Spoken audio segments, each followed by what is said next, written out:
Welcome back, y'all. Episode 4 of this epic rebuild, this rowdy restoration. This time putting the front axles back together, giving them coats of paint. Then we'll be rebushing all the arms and then finish up all the welding of the outriggers and giving the chassis a coat of paint. Any questions, just pop them in the comments. If I'm doing anything wrong, please let me know.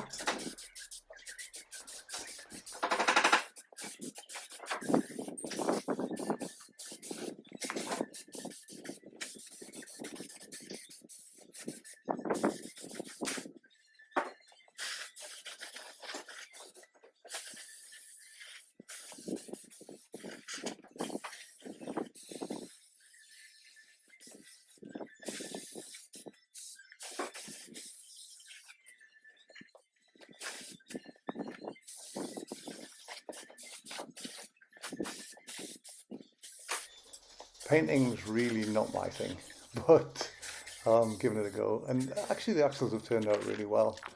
I've got the gun air pressure turned down really low, so there's not much overspray, luckily. But I should have probably covered my motorbike and drift car. Never mind, I'm sure they'll be fine.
Top and bottom bearing races in the correct way up, because they're in a cone shape, so they can only go one way, so you can get the bearing in. Lots of fresh grease on the new bearings, and then there's a cover plate just sits on top of that one, and same on the bottom. So a lot of grease on the bottom one, so it will stick, so I can slide the hub back on without moving the covers and bearings. Yeah, there's the cover there. Lots of grease. The drive shaft, you'll see that slides in a second. The drive shaft has a boot on it with its own grease inside, and the void that it sits in gets filled with grease, but I'm still not 100% sure why, because it's an empty void. As you can see, the bearings are capped, so they can't get any lubrication from inside. The drive shaft's sealed, so it can't get any lubrication. It's got its own internal grease, and there's an oil seal on the end of the tube, so no oil can get through into that void. I don't quite understand that, so please enlighten me in the comments. There's the drive shaft going in now. Just give it a wiggle to get it in its spline.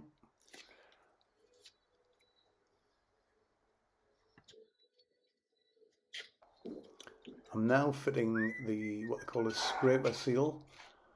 There's that metal band there that you have to kind of pull apart and twist around to get it on. It has a gasket that goes on the inside of it. Again, I don't know why, because there's nothing in there. So there's that metal piece, then there's a paper gasket, then there's like a nylon scraper that sits on the ball, and then there's another metal clip similar to that but smaller that sits inside the hub. You'll see in a moment when I get everything lined up.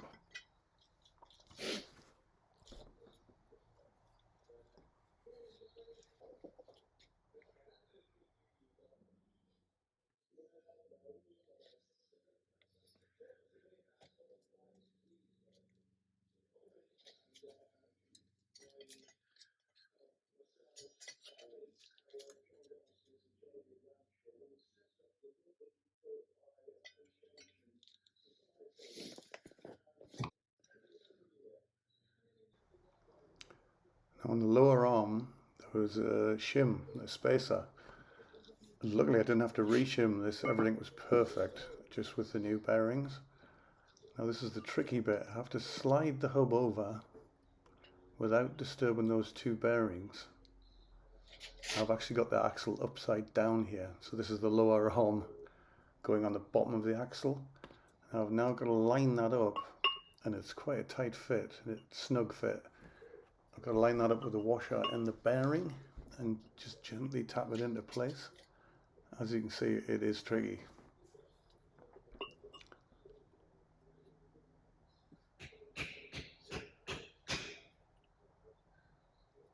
I'm going to need a hammer on that one. Oh, there it is.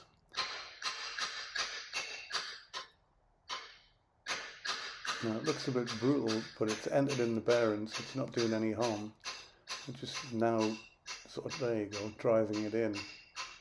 And it goes onto a couple of collars to line it up.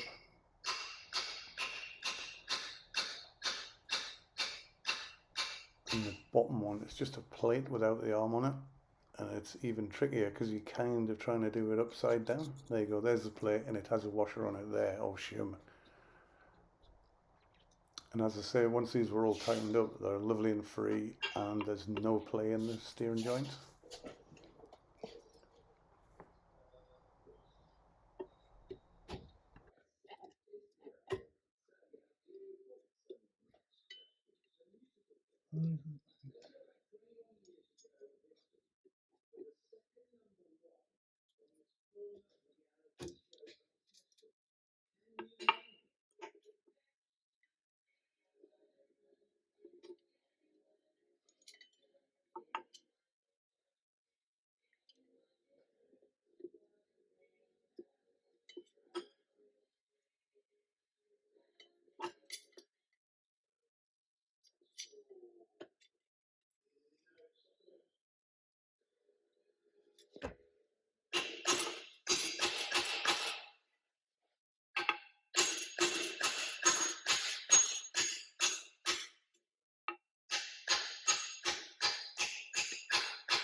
As I say, this is upside down, so it's tricky to get everything the right way around.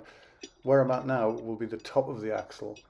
There's a plate that goes in with the bolt that holds a couple of brake pipes, I think.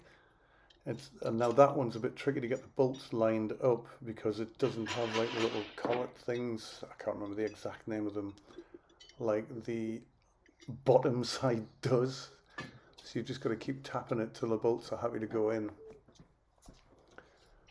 And once they're in, you can tighten them right up, because if it's shimmed correctly, it won't crush the bearings. It'll just lie in the inner race of the bearing. And like I said, I had zero play, so they're perfect.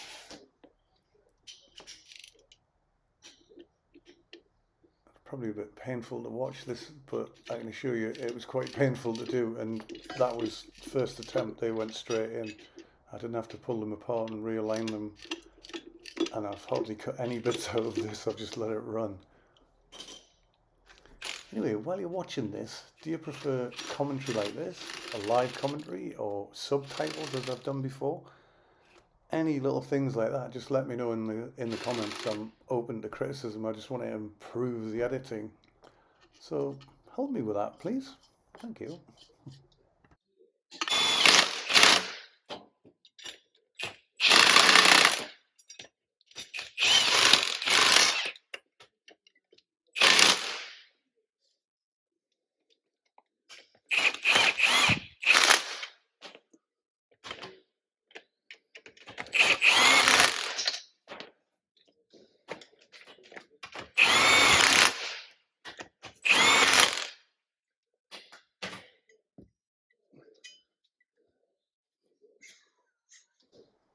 Now I'm just going to fit the outer hub with its freshly greased up bearings.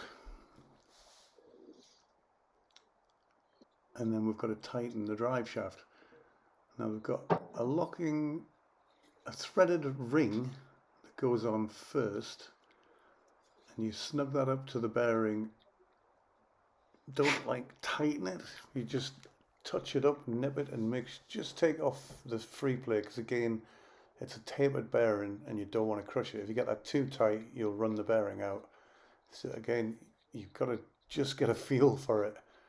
And once that inner one's in, these were a bit tight. I don't know why. I think the threads were slightly damaged on the end of one of the drive shafts, but they went on with a bit of persuasion. Anyway, you put the inner one in until you're happy with the free play. And then there's like a locking washer, a serrated washer that goes in next, and it locks onto the end of the drive shaft. And then you tap it over onto that inner threaded thing I've just put in first, and that locks that to the shaft. And then there's an outer one, you screw that in and you pull one of the tabs over to lock that. So it's basically two locking collars and a locking washer in the middle. So there's just basically no chance of that ever coming undone by mistake. There you go. I've had to use a pair of circlip pliers. It's got 4 slots in it to turn it. And like I say, I've used a pair of circlip pliers just to get it to where I need it to be, just so you can get a bit of a feel on the thing.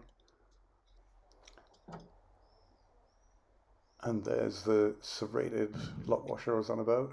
It's got a tab that fits in the groove on the drive shaft, so it can't turn independently of the drive shaft. And a couple of little pointy screwdrivers to bend the tabs over, just to lock that inner threaded nut, we'll call it a nut. Sorry, I've got the camera in a bad spot here, you can't really see what I'm doing, so I'm hopefully describing it properly. And then finally the outer nut that's round with 4 bits missing out of it. Again, this was a little tight, so I had to give it a bit of persuasion, but it doesn't really matter because the inner one is now locked in place. So you're just basically tightening that onto the inner one. And then you can pry one of the tabs from that center lock washer over into one of the grooves on the outer. So it'll have a locking tab on an inner nut in a groove, and it'll have a locking tab on the outer in one of the grooves, and it's also got a locking tab that's in a groove on the drive shaft. I hope all that makes sense.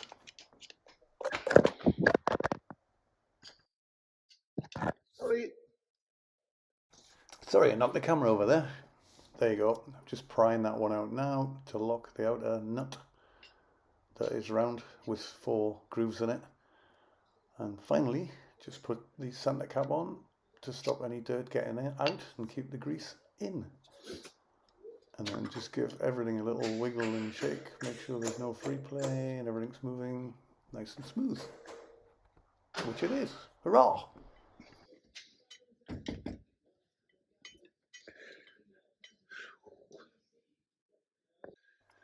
And the final part, bolting all the rings back in. First little ring just sits in that groove.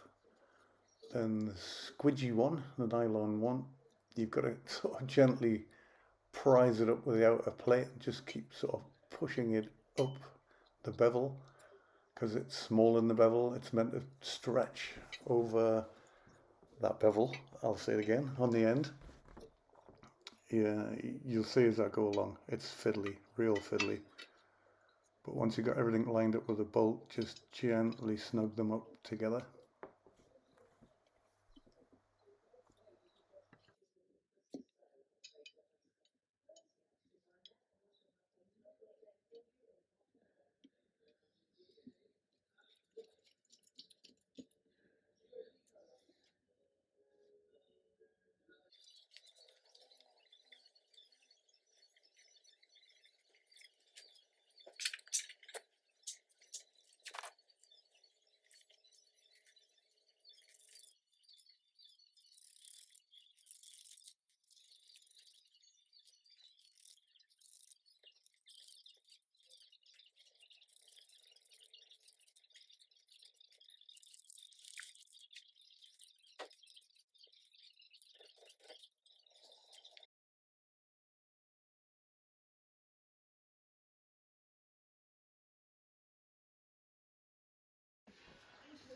And now to bush all the arms. I've got a polybush kit. It's fairly self-explanatory. Some of them are push-in and some of them are split.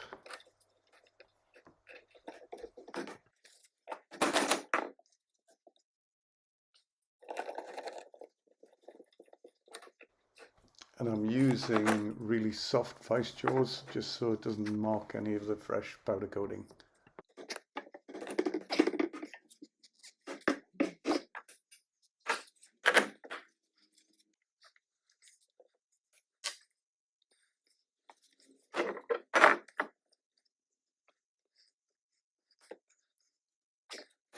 And these are the anti-roll bar links, just pressing out the old bushes.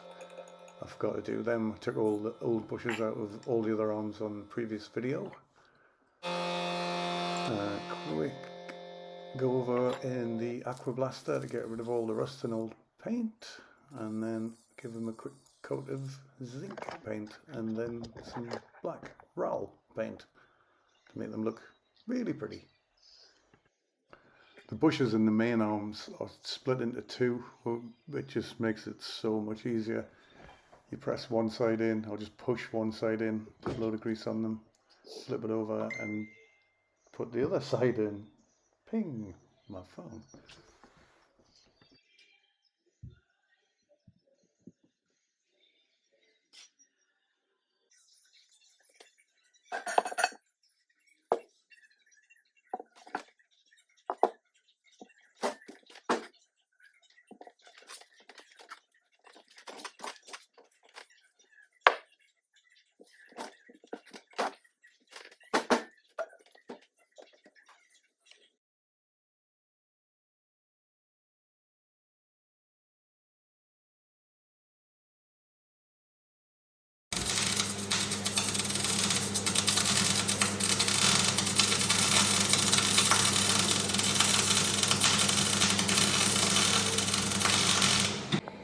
Just finishing up the welding. Two front outriggers that hold the body mounts, and this is one of the two rear ones we did that hold the shock absorber mounts.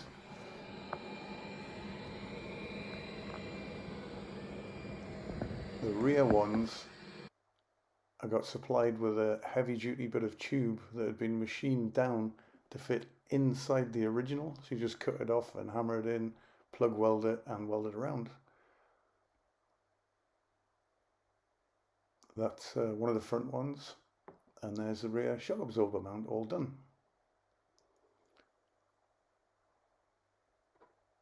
And you can see the old ones have rusted through completely. Someone did mention that I hadn't shown why I was changing these. This is why we changed them.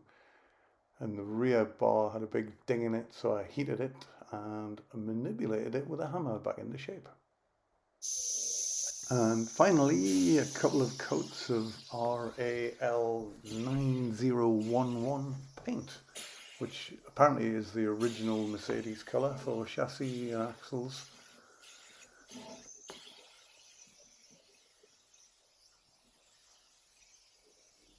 So once that's painted, that's all the real hard work done, all the stripping down, all the getting rid of rust, all of the welding and replacing rotten parts. After this, in the next episode, it's a lot of fun because it's putting everything back together with all nice new parts.